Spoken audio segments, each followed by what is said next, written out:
12월 이제 지나고 올 한 해 시작하면서 반년이 지나가면서 여러 가지 일들이 교회적으로나 온 세계적으로 많은 일들이 있었습니다. 특별히 지난 6일 일본에서 7명이 사형당하는 일이 있었습니다.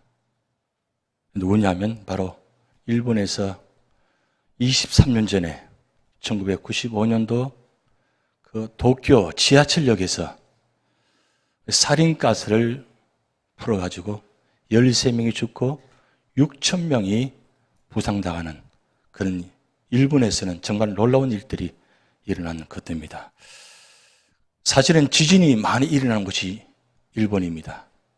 그런데 지진보다도 더 놀라운 일이 바로 이 옴진리교라는 이 신흥 종교를 통해 가지고 일본 사회에 굉장히 큰 충격을 끼쳤습니다. 그래서 1995년도에 이 옴진리교 교주를 붙잡고 그 일당들을 색출해내는데 23분 걸렸습니다. 아주 치밀하게 조직적으로 일본 경찰이 색출해내어서 그래서 결국은 13명을 사형 언도를 내리고 그리고 7명이 지난 6일 교주와 함께 사형당했습니다. 이 신흥 종교는 옴진리교는 처음에는 요가로 시작했습니다. 요즘 주변에 요가 배우는 곳이 많이 있습니다. 이 요가가 있는 곳은 항상 위험한 곳입니다. 왜냐하면 뉴에이지 음악을 틀어놓고 그리고 빌미는 요가지만 사실은 그 이단 종교의 색채가 가미된 곳입니다. 이 옴진리교가 그렇게 요가로 시작해서 그다음 초능력을 나타내기 시작하면서 그리고 심지어는 일본의 왕이 되어서 세상을 지배하겠다. 그렇게 해서 선거도 나오고 다 해보았지만 안 되니까 결국 그들의 방법이 이 살인가스를 테러를 진행해가지고 일본 전역에 1995년도에 굉장히 공포의 분위기를 띠는 곳입니다. 이런 현상이 사실은 그때만 있는 것이 아니라 오늘날 어쩌면 더 많은 일들이 우리 주변에서 일어나고 있습니다. 그런데 이런 현상이 어디서 수출가 되느냐? 사태는 사탄과 마귀가 뒤에서 조종하기 때문입니다. 사탄과 마귀가 지금 공중 권세를 잡고 온 세상을 지금 조종하고 있습니다. 제가 예배 전에 평소 주일은 그런 적이 없었는데 계속적으로 지금 파워포인트 그다음 이런 장면들을 계속 실수하게 만들고 안 되게 만들고 분명히 옮겼는데 자꾸 뭔가 방해가 나타나기 시작해요. 왜냐하면 사탄의 이야기 하려고 하니까 일부 예배 사탄 이야기 하니까 이 사탄이 가만히 있다가 지금 우리 교회를 지금 공격하고 있는 장면이 속에 있습니다. 그걸 느끼면서 사탄이 지금 방해하고 있구나. 그래서 예배부터 마지막 예배 끝날 때까지 정말 우리 기도하는 마음으로 예배 드리셔야 됩니다. 사실은 이때만 그런 것이 아니라 사탄은 언제든지 우리 삶 속에 찾아와서 우리를 넘어지게 합니다. 그래서 성경에 보면 사탄이 전략이 한 10가지 정도 나와 있는데 뭐 더 많이 있습니다만은 대략적으로 한 10가지 정도 성경에 나와 있는 모습들을 보면 우리가 이 사탄의 이 전략을 어떻게 하면 우리가 이길 수 있을까? 또한 이게 과연 사탄의 그건지 아니면 다른 모습인지 우리가 좀 알고 지낼 필요가 있습니다. 사탄의 전략 첫 번째는 뭐냐면 사람들 유혹해서 죄를 짓게 만듭니다. 할 수만 있으면 죄를 짓게 만듭니다. 사탄이 예수님 첫 사역을 시작하실 때 찾아와서 마지막 40일 때 되는 그날 가장 예수님도 인간적인 연약한 몸을 갖고 계실 그 순간에 사탄이 찾아와서 유혹합니다. 유혹하는데 놀라운 것은 사탄이 하나님 말씀을 가지고 유혹합니다. 우리가 하나님 말씀을 잘 모르면 이게 사탄의 유혹인지 아닌지 구분을 잘 못합니다. 그것도 시편 91편에 아주 엄밀한 곳에 이 말씀을 하면 여러분 그 말씀 이게 하나님의 말씀인지 누가 어떻게 알겠어요? 그래서 우리가 지금 말씀 읽고 말씀 묵상하고 말씀 배우는 것이 굉장히 중요합니다. 시간이 갈수록 이 사탄은 어떻게 하면 유혹해서 죄를 짓게 만들어서 할 수만 있으면 예배 드리지 못하게 합니다. 심지어는 예배 가운데 지금 들어와서 우리에게 나타나는 현상들을 보여주고 있습니다. 어떻게 하면 말씀 듣지 못하게 하고, 어떻게 하면 찬송 부르지 못하게 하고, 어떻게 하면 기도하지 못하게 하고, 할 수만 있으면 눈을 감게 만들고, 잠을 자게 만들고, 찬송 부르지 못하게 하고, 그리고 우리 사이에 하나님과 나 사이에 이 장벽을 가로막아서 할 수만 있으면 말씀이 들려지지 않게끔 자꾸 딴 생각하게 만드는 것이 사탄의 역사입니다. 그렇기 때문에 이 유혹을 우리가 물리치셔야 돼요. 그래야만 예배에서 성공할 수 있습니다. 예배 가운데 하나님 만나지 못하고 사탄을 만나서 돌아가면 어떻게 돼요? 한 주간의 삶이 어떻게 되겠어요? 우리가 이길 수가 없잖아요. 그래서 사탄은 언제든지 예배, 심지어 예배 드리는 자리에도 들어와서 우리를 유혹한다는 것. 그리고 사탄은 성경에 보면 살인자라고 했습니다. 요즘 많은 사람들이 살인하고 많은 사람 스스로 목숨을 끊습니다. 근데 여러분 아시다시피 유명한 사람들이 많이 자살합니다. 그것도 신앙인이. 이름만 대면 아는 그 신앙인들이, 연예인들이, 그런 사람들이 자살합니다. 왜 자살하느냐? 그 자리가 너무 힘든 자리거든요. 그 자리 지키기 너무 힘든 자리거든요. 그런데 사탄은 그런 자리를 찾아와서 자꾸 넘어지게 만듭니다. 실족하게 만듭니다. 절망하게 만듭니다. 그래서 스스로 목숨을 끊어버리게 만듭니다. 사실은 자기가 목숨을 끊은 것 같은데 사실은 자기가 목숨을 끊은 것이 아니라 사탄이 목숨을 끊도록 옆에서 영향력을 주는 겁니다. 그래서 넘어가면 결국은 살인당해버리는, 살인하게 되는 그런 자리가 됩니다. 그리고 사탄은 언제든지 보면 거짓말합니다. 뒤돌아서면 분명히 타로날 거짓말을 허연듯이 앞에서 거짓말합니다. 사실은 그게 본인의 생각이 아니에요. 근데 사탄이 자꾸 생각을 하게 만들어서 거짓말하게 만듭니다. 사탄은 참말을 하지 못하거든요. 할 수만 있으면 거짓말해서 유혹하게 만들거든요. 그래서 주변에 혹시 거짓말을 많이 하는 사람이 있으면 전 사탄이 작용하고 있고 역사하고 있구나 생각하시면 돼요. 근데 그 앞에 면전에서 사탄아 물러가라. 그러면 좋겠죠. 그러면 사탄아 물러가라 하면 그 사람 관계가 끊어져 버립니다. 사탄은 할 수만 했으면 거짓말해서 사람과의 관계를 무너지게 만들려고 하는 거죠. 그리고 네 번째로는 믿는 사람들의 마음을 가리웁니다. 자꾸 뭔가 장벽을 만듭니다. 어제까지 그렇게 믿었던 사람인데 오늘 마음이 이상해요. 오늘따라 기분이 좀 그래요. 그렇게 믿었던 사람입니다. 그때 터놓고 편안하게 말하는 사이였습니다. 그런데 오늘 우연찮게 나도 모르게 말 한번 툭 던졌는데 그 말이 그 사람에게는 상처가 되고 그리고 그냥 지나갈 수 있는 말인데 오늘따라 그 말이 내게 굉장히 못이 되는 거예요. 콕 찔러요. 그래서 지나가지 못하고 나도 모르게 울컥 나타나요. 뭐가요? 내 성격이 나타나는 거예요. 그래서 할 수만 있으면 사람과의 관계를 믿지 못하게 만드는 것이 사탄의 모습입니다. 그리고 사탄은 아주 멋진 모습으로 가장해서 나타납니다. 제가 일부 이때 말씀드렸지만 평소에는 그렇게 옷을 입지 않고 그렇게 화장하지 않는데 오늘따라 특별하게 유독하게 뛰어나게 다른 변화된 모습으로 화장하고 옷을 입고 나타나면 조심해야 되겠구나. 왜요? 뭔가 드러나게 튀어나게 보이는 그 가장한 겁니다. 그래서 사탄은 나타나는 모습이 때로는 굉장히 화려합니다. 아름답습니다. 그래서 보기 너무너무 좋아요. 근데 그게 보기 좋은데 사실은 은혜스럽지 못하거든요. 우리는 우리의 모습은 어떤 모습이든 어떤 옷을 입든 은혜스러운 모습이 되셔야 됩니다. 근데 사탄은 어리는 모습이 아니라 화려한 모습, 유혹하는 모습이에요. 그래서 요즘 우리 교회는 그렇게 젊은 분들이 많지 않으니까 옷을 여름이 되어도 그래도 편안한 복장 입으시잖아요. 저 남쪽에 가면 아주 짧은 옷을 입고 앞에 앉아요. 그럼 아슬아슬합니다. 그게 모습들이 뭐예요? 젊으니까 아름답잖아요.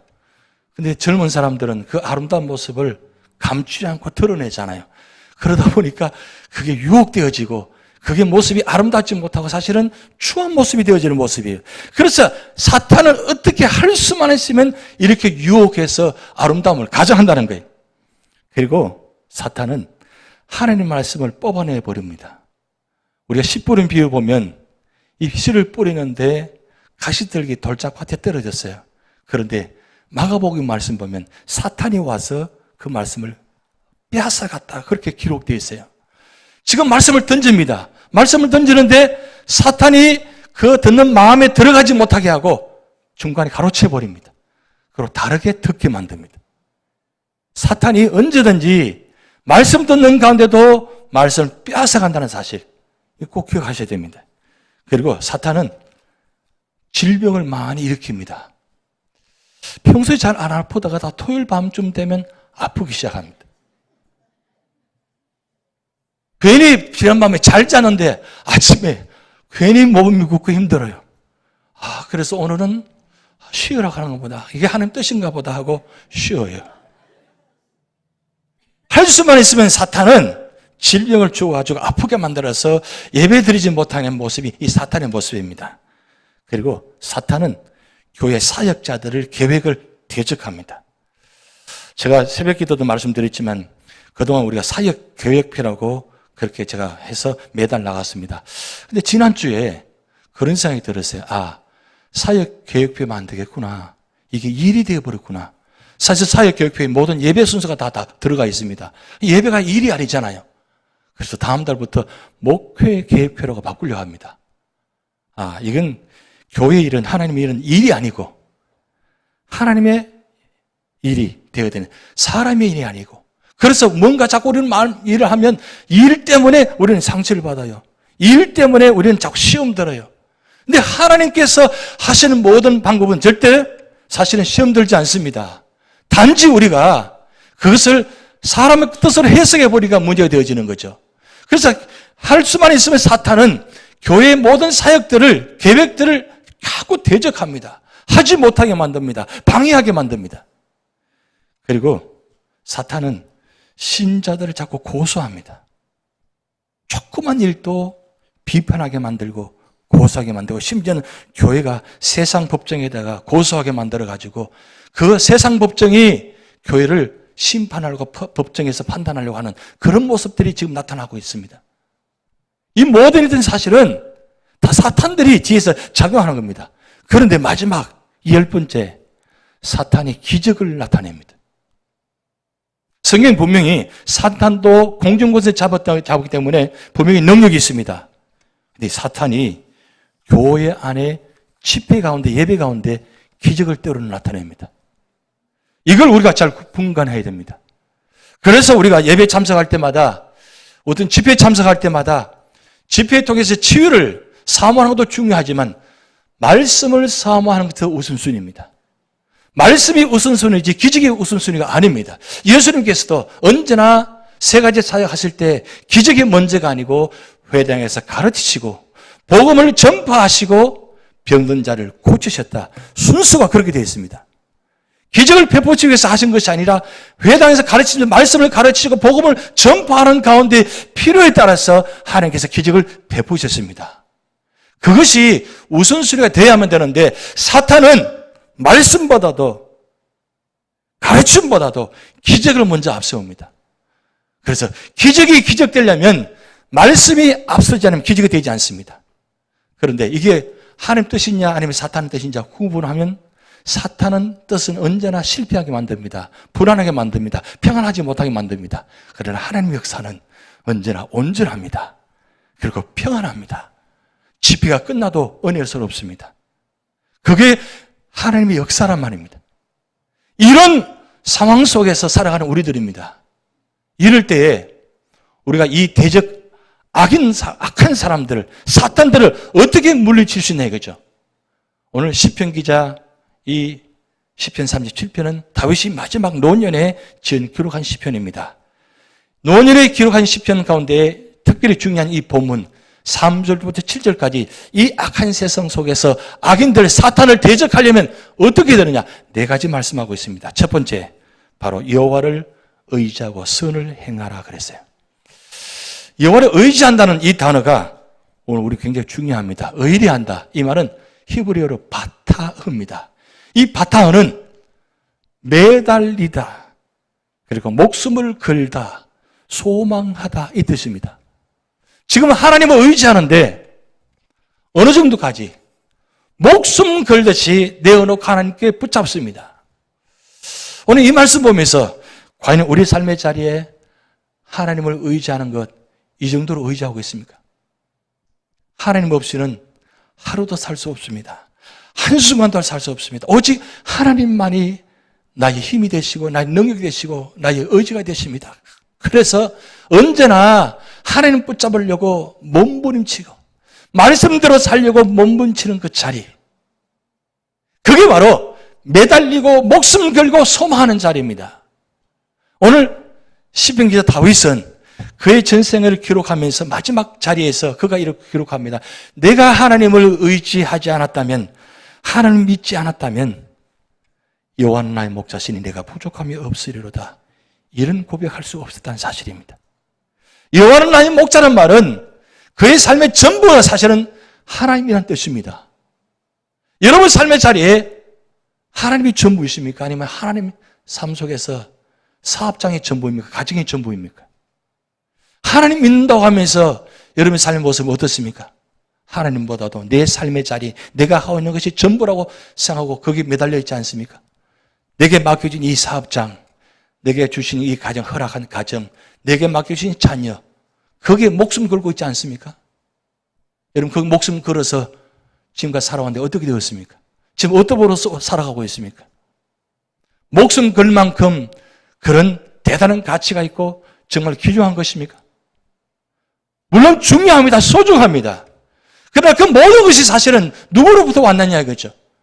시편 16편에 내게 줄로 지어진 구역은 아름다운 곳에 있으며, 시편 기자 다윗이 고백한 내용입니다. 내게 줄로 지어진 모든 구역은 하나님 안에 있기 때문에 아름다운 것입니다. 그런데 그 아름다운 구역 안에 있으면서 내가 주인이 되어서 내가 하고 있지는 않습니까? 그게 허덕이고 있지 않습니까?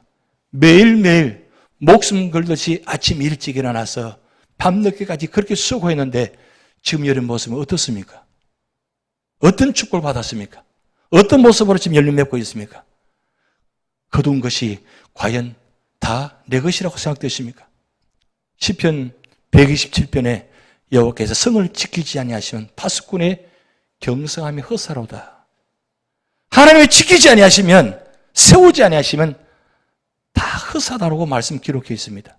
결국 우리가 하나님을 의지하고 목숨 걸고 매달릴 때 하나님은 우리에게 그런 축복이 된다는 말씀입니다. 오늘 신명기 30장 20절 말씀에 이렇게 기록되어 있습니다. 내 하나님 여호와를 사랑하고 그의 말씀을 청조하며 고 그를 의지하라. 그는 내 생명이시요 내 장수이시니. 그분이 나의 생명 되시기 때문에, 그분 나의 장수가 되시기 때문에 내가 생명을 걸고 사랑하고 주님을 찬양합니다. 이런 분은 이런 찬양합니다. 생명이 있을 동안에 예수 의지합니다. 천국 올라가도록 의지할 것뿐일세. 세월 지나갈수록 의지할 것뿐일세. 무슨 일을 당해도 예수 의지합니다. 아멘. 무슨 일을 만나도 예수 의지합니다. 이게 바로 바타흐, 목숨 걸고 매다니는 신앙. 그 모습이 될 때 이런 악한 세상 속에서 승리할 수 있다는 겁니다. 그래서 오늘 3절 말씀에 여호와를 의뢰하고 선을 행하라. 땅에 머무는 동안 그의 성실을 먹을거리로 삼을지어다. 하나님 믿고 의지하는 자리는 언제나 선을 행하는 자리입니다. 악을 행하는 자리가 아니라 선을 행하는 자리. 성경에 이 선을 행하는 자리 대표적인 말씀이 창세기 50장 20절 말씀입니다. 요셉이 형들을 향해서 하는 말씀입니다. 지금 아버지가 돌아가신 후에 이 형제들은 불안합니다. 그럴 때 이 요셉이 형제들에게 하는 내용입니다. 당신은 나를 헤아려 하였으나 하나님은 그것을 선으로 바꾸사 오늘같이 많은 백성의 생명을 구원하게 하려 하시려 하셨나니. 요셉이 그 13년 동안 도망자의 삶, 노예의 삶, 죄수의 삶을 살았습니다. 얼마나 원수의 삶을 살았겠습니까? 얼마나 고통스러운 삶을 살았습니까? 그가 애국 국무총원이 되었습니다. 그런데 형들을 만났습니다. 그러면 내 이 자리를 가지고 형들을 죽일 수도 있습니다. 왜? 원수가 없는 자리니까. 능력 있는 자리니까. 그런데 요셉은 형들을 만나는 순간 무슨 생각이 들었습니까? 하나님께서 이 형들을 통해서 나를 구원하시고 가족을, 민족을 세우시려고 구원하시려고 서로를 바꾸시려고 이렇게 하시는 깨닫게 됩니다. 형들을 만나기 전까지는 그걸 깨닫지 못했을 것입니다. 그런데 요셉은 13년 동안 그의 삶의 자리마다 언제 원수의 삶에 원수를 갚을 것인가 삶을 사는 것이 아니라 언제나 형통한 삶을 살았습니다. 하나님 믿고 의지하며 살았습니다. 그러기에 요셉에게 가장 많은 단어, 형통이라는 단어가 기록되어 있습니다. 39장에. 성경에서 가장 많은 다뤘던 곳, 바로 형통의 자리. 어떻게 형통할 수 있었어요? 요셉이 전적으로 하나님을 신뢰하고 믿고 의지하기 때문입니다. 그러기에 하나님 그를 보시고 믿음을 보시고 그에게 선을 행하게 하시고 그 자리를 통해서 형통의 축복을 주셨습니다. 한 사람의 형통의 축복이 모든 사람을 살리는 자리. 그러기에 예레미야 17장 7절 8절 말씀 보면 물을 여호와를 의지하며 여호와를 의뢰하는 그 사람은 복을 받을 것이라. 근데 이 복을 어떻게 기록되는지 8절 말씀 봅니다. 우리 합독하시겠습니다. 그는 물가에 심어진 나무가 그 뿌리에 강변에 뻗치고 더위가 올지라도 두려워하지 아니하며 그 잎이 청청하며 가무는 해도 걱정이 없고 결실이 그치지 아니함 같으리라. 아멘. 여러분, 우리 이 땅에, 미국 땅에는 너무 참 축복받은 땅입니다. 근데 이스라엘 땅 참 척박한 땅입니다. 그런 땅에 심겨진 그곳이 청청히 흘러나는 물이. 여러분, 이 말씀이 볼 때 어느 생각납니까? 요한계시록 22장의 그 천국의 장면. 생명수 강가에 흘러내리는 그 물을 통해서 모든 사람이 살아나고 거기에 생명나무가 있는데 12가지 열매가 매달마다 열리는 그 놀라운 축복의 자리. 하나님을 전식으로 믿고 의지하는 그 사람에게는 이와 같은 하나님의 축복이 이루어진다는 말씀입니다.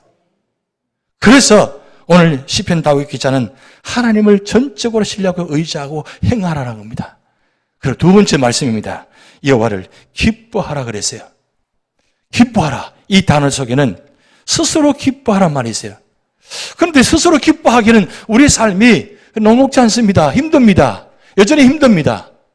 그런데 오늘 다윗이 여호와를 기뻐하라 그랬어요. 여호와로 인하여 기뻐하라 아니고 여호와를 기뻐하라 그랬어요. 근데 이 여호와를 단어 속에 네 가지 의미가 담겨 있습니다. 여호와 앞에서, 여호와와 함께, 여호와 곁에, 여호와의 임재 가운데서. 이 여호와라는 단어가 네 가지 의미가 포함되어 있습니다. 한마디로 말씀드리면 여호와 때문에 기뻐할 수 있다는 겁니다. 여러분, 하나님 때문에 너무 기뻐서 행복해 본 적이 있습니까? 우리는 물질을 가지고 있어야, 뭔가 여유와야, 뭔가 가지고 있어야 우리는 행복하잖아요. 뭔가 불편함이 없어야 행복하잖아요. 그런데 다 없어도 하나님 한 분 때문에 내가 너무 기뻐서 찬송할 수밖에 없다. 기뻐할 수밖에 없다. 이런 말씀이 성경 본문 한 구절이 나와 있습니다. 바로 하박국 3장의 17절, 18절. 비록 무화과나무가 무성치 못하며 포도나무에 열매가 없으며 감람나무에 소출이 없으며 밭에 식물이 없으며 외양간에 소가 없을지라도 18절 같이 있습니다. 나는 여호와를 인하여 즐거워하며 나의 구원의 하나님을 인하여 기뻐하리로다. 아멘. 이게 바로 믿음의 신앙인들입니다. 다 없어도 괜찮아요. 한 분만 계시면 돼요. 구주를 생각만 해도 내 마음이 좋거든. 주 얼굴 배울 때야 얼마나 좋으랴. 왜 제가 찬송 부르는 줄 아십니까? 찬송은 말씀과 연결되기 때문입니다. 찬송 부르실 때 말씀을 생각하시면서 찬송 부르시면 더 은혜가 되어집니다. 중요한 건 주님만 생각해도 이렇게 좋은데 주님 만날 거 생각하니까 얼마나 좋아요. 오늘 거룩한 주일, 오늘 교회 나와서 주님 만날 수 있다는 거, 그거 생각만 해도 일주일이 어떻게 빨리 지나가는지. 벌써 토요일이네.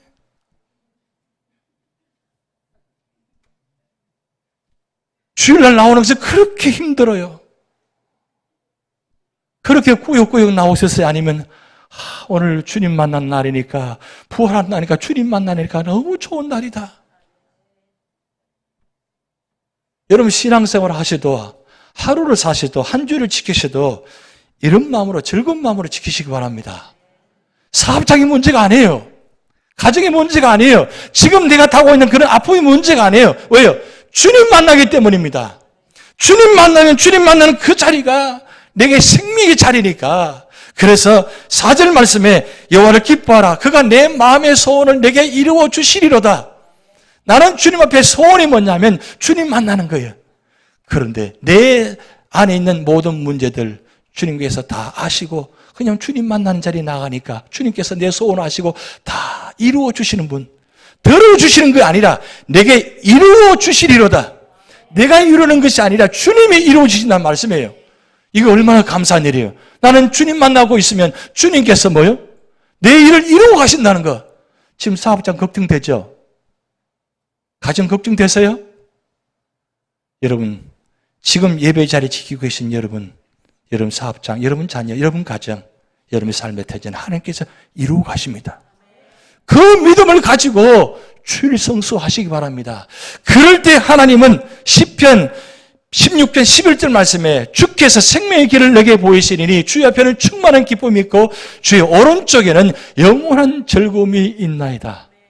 여러분 사방팔방 언제나 주님이 계시니까 그 기쁨의 자리, 감사의 자리. 그래서 세 번째 다윗은 이렇게 말씀합니다. 여호와께 길을 맡기라 그랬어요. 길을 맡기라. 여러분 맡기란 말은 골입니다. 골. 요즘 골 소리 많이 들으시죠? 골. 지금 월드컵 경기하는데 골 하잖아요. 골은 뭡니까? 골이 나려면 공이 던져져야 돼요. 나가야 돼요. 근데 히브리어에 이 골이 뭐냐면 옮기다 뜻이에요. 옮기다. 내 삶의 문제를 옮겨요. 어디로 옮겨요? 하나님께 옮겨야 돼요. 근데 우리는 예배 드리러 와서 하나님께 옮긴다고 합니다. 지금 맡긴다고 합니다. 그런데 맡긴 듯이 하다가 나가실 때 다시 가지고 나가세요.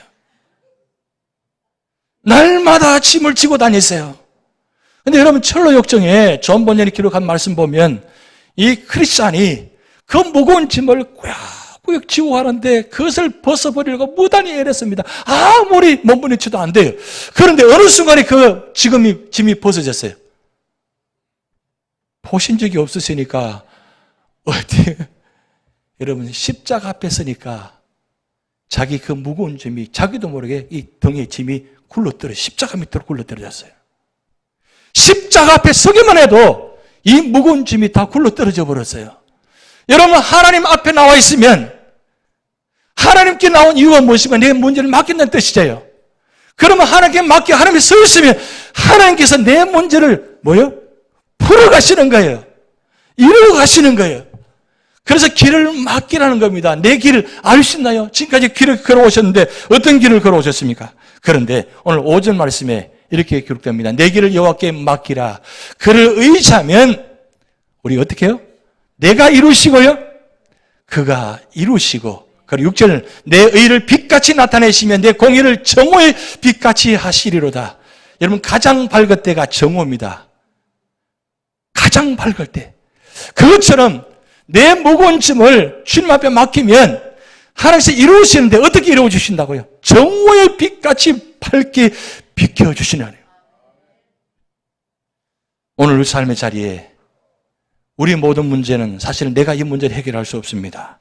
그러기에 삶을 맡기는 자에게는 여러분 이사야 43장 19절 말씀에 보라 내가 새 일을 행하리니 이제 나타날 것이라 너희가 그것을 알지 못하겠느냐 반드시 내가 광야의 길을 사막의 강을 내리니 광야의 길이 어디 있습니까? 사막의 강이 어디 있습니까? 말도 안 되는 이야기예요. 그런데 여러분 우리 구약성경에 모세 오기를 보면 특히 민수기 말씀 보면 하나님께서 이스라엘 광야 백성들을 40년 인도하시는데 어떻게 인도하셨습니까? 거기에 반석에서 물을 내시고 구름 기둥과 불 기둥을 인도하시고 만나 매출을 먹여주셔서 38년간을 한결같이 하루같이 인도하신 물입니다. 광야, 사막 아무것도 없는 자리입니다. 거기에 길이 보여요. 거기에 강이 나타나요. 하나님이 함께 하시면 그와 같이 합니다. 그래서 이런 분은 이런 찬양해요. 주와 같이 길 가는 것 즐거운 일 아닌가. 우리 주님 걸어가신 발자취를 밟겠네. 한 걸음 한 걸음 주 예수와 함께 날마다 우리 건 걷겠네. 아멘. 왜 입이 그렇게 무엇인지요? 좀 기쁨으로 찬양하면서 안 돼요? 주님과 함께 걸어가는 길이 왜 즐겁게 기뻐요? 주님이 함께 계시니까 행복한 거예요. 아니 그 삶의 자리가 고난이 있다 할지라도 주님이 함께 계시니까 그 주님의 문제를 다 맡기고 그냥 나는 주님만 바라보고 가시면 돼요. 그러기에 시편 37편 23절 24절 말씀 다 같이 있습니다. 여호와께서 사람의 걸음을 정하시고 그의 길을 기뻐하시라니 그는 넘어지나 아주 엎드러지지 아니하면 여호와께서 그의 손으로 붙드시미로다. 여러분 손을 한번 꼭 잡아보세요. 하나님이 내 손을 잡고 계시는지 내 손을 내가 잡고 계시는지 아이고 손잡을 주먹질 힘도 없네. 주님이 내 손을 잡아주셔야 돼요. 근데 지금 잡아 계신다는 사실입니다. 그래서 오늘 시편 기자 다윗은 마지막 네 번째 가장 중요한 말씀입니다. 참 여호와 앞에 잠잠하고 참고 기다리라. 우리 잠잠하고란 말은 침묵을 지킨다는 말입니다. 그런데 그 연결된 말씀이 참고 기다리다. 이는 wait, 홀레린 이 히브리 단어인데 시선을 집중한단 말이에요. 그냥 넉넉고 원망하면서 있는 자리가 아니고 어딘가 향해서 시선을 집중하고 있어요. 믿음의 사람은 어디에 시선을 집중하셔야 돼요? 어디에 시선을 집중하셔야 돼요? 그 다음 장면 보시면 십자가입니다. 십자가 바로 하나님을 향해서 지금 내가 시선을 집중하셔야 돼요. 저 십자가는 무슨 뜻입니까? 나의 모든 삶의 근본적인 문제까지 해결해 주신 자리입니다. 이 십자가가. 그냥 십자가가 그냥 나무가 아니에요. 저는 상징입니다. 그런데 예수님께서 이 땅에 오셔서 우리의 모든 근본적인 문제를 해결해 주시면서 십자가 지서 피 흘려서 우리를 위해서 세우신 자리가 바로 십자가 자리예요. 우리는 십자가 바라보고 나가면 됩니다. 그런데 7절 우리 말씀 봅니다. 여호와의 잠잠하고 참고 기다리라. 자기 길이 형통하며 악한 꾀를 이루는 자 때문에 불평하지 말지어다. 풍을 그치고 노를 버리며 불평하지 말라. 오히려 악을 만들 뿐이라. 왜 하나님께서 이 다윗을 통해서 잠잠하고 참고 기다리냐? 내가 말하면 악을 만들 뿐이기 때문입니다. 나 한 사람 악으로 끝나는 것이 아니라 나 한 사람을 통해서 드러냄을 통해서 함께 망하는 지름길이라는 말씀이에요. 그래서 어떤 삶의 자리든지 우리는 참고 기다리시는데 내가 참으려고 해도 되지 않아요. 자꾸 건드리니까 나를 찌르니까 어떻게 찔러도 누굴 바라봐요? 하나님 말씀 바라보시기 바랍니다. 그러면 하나님께서 우리 삶을 어떻게 인도하시는지 시편 37편 28절 여호와께서 정의를 사랑하시고 그의 성도를 버리지 아니하심이로다. 그들은 영원히 보호를 받으나 악인의 자손은 끊어지리로다. 하나님은 성도를 버리지 않는다 그럽니다. 오늘 우리는 성도입니다. 성도인 걸 믿으십니까? 여러분 목사, 장로님, 권사님, 집사님보다 더 귀한 직분이 성도입니다. 우리는 거룩한 길을 걸어가는 사람들입니다. 하나님이 구별되게 세워진 분들입니다. 이 성도는 하나님이 절대로 버리지 아니하시는 거 분명히 기록해 놓았어요. 그런데 좀 더디기 힘듭니다. 그래서 하박국 2장 3절 말씀에 이 묵시는 정한 때가 있나니 그 종말에 속히 이르겠고 결코 거짓되지 아니하리라. 비록 되들일지라도 기다리라. 지체되지 않고 반드시 응하리라.